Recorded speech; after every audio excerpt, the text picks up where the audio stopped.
Day 17 of the Irish Coast Cycle saw me catch a train to Waterford and then set out there in the afternoon and early evening on the trip to Baginbun via Hookhead, and I'll talk you through those stages now. Once you escape the traffic of Waterford town, there's some beautiful quiet roads.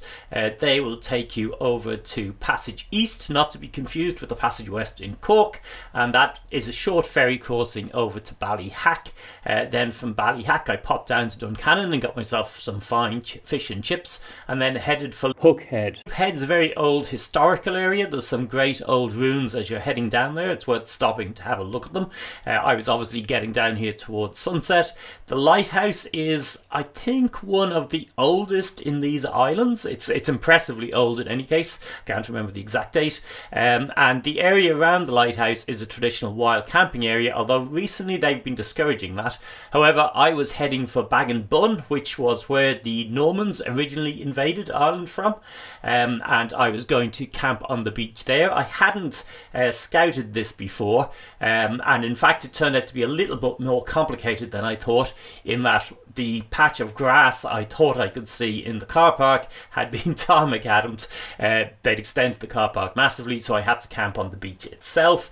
Risky thing about camping on beaches is always that it might be a high tide, but it wasn't, and there is a little section you can get well out of the tide.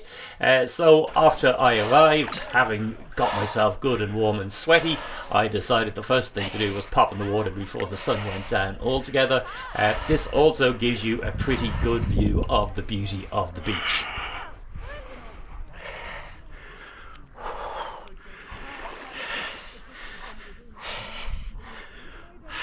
Baginbun is one of those places people meet to swim up, both at dusk and at dawn, so you won't be alone on the beach, and also there was a scattering of dog walkers. Otherwise it's pretty isolated and nobody had any objections to me camping there. As I said before, that seldom happens.